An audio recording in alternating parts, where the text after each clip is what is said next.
From Blanchard to Bergman, Seattle's transit saga keeps moving. While leading historical tours in West Seattle's shopping hub, which in 1907 was named the Junction for its streetcar intersection, I often assert that transportation fuels our very existence. It guides where we reside, work, and play. To live, we've got to move. This, of course, applied at the turn of the 20th century when autos were new and owned by only a few. So to quickly cross town, Seattleites frequently rode the rails of a cable car or electric streetcar. Originally charted by 13 companies, the routes evolved into a grid that gave shape to downtown and outlying neighborhoods, dubbed streetcar suburbs.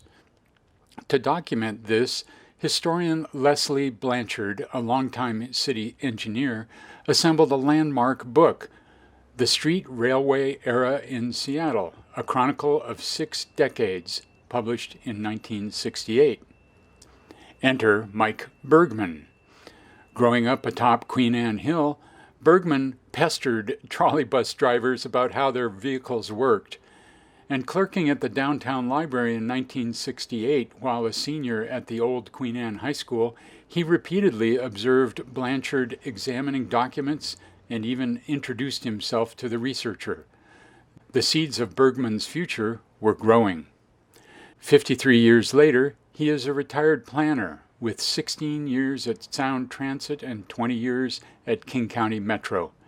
Emulating Blanchard with countless study hours at the Pacific Northwest Railroad Archive in Burien, Bergman has produced his own large-format book, Seattle's Streetcar Era, An Illustrated History, 1884 to 1941, to be published by WSU Press.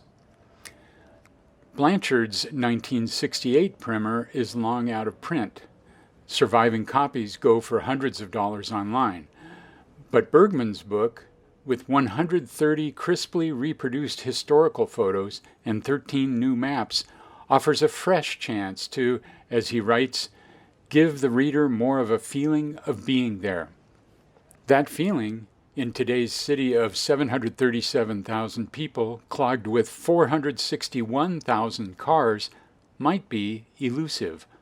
But Bergman's book evokes the social and political trends of a time when citizens surmounted Seattle's legendary hills aboard rail cars, akin to San Francisco's famed fleet, but enclosed because of our chillier climb. Highlights include the saga of the Queen Anne counterbalance, the ingenious gravity-powered underground rig that propelled cars up and down the district's 18% grade hill. Its can-do ethic reflected the era.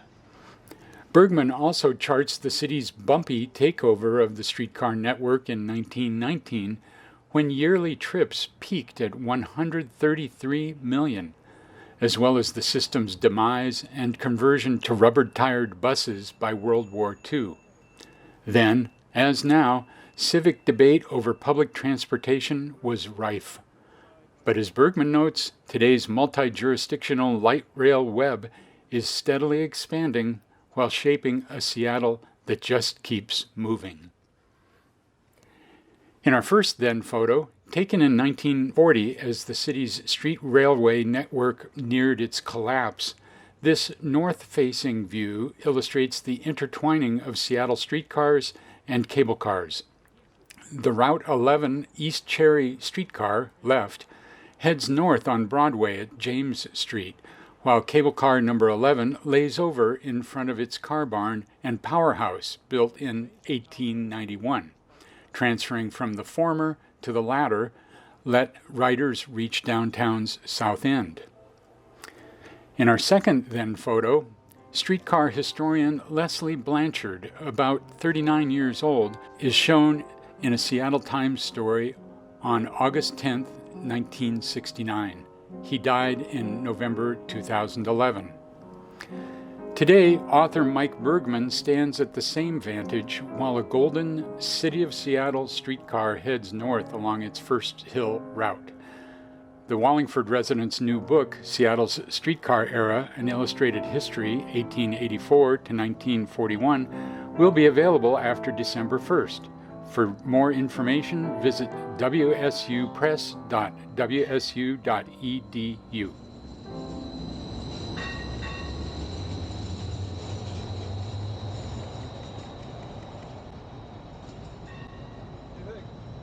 I think it's good.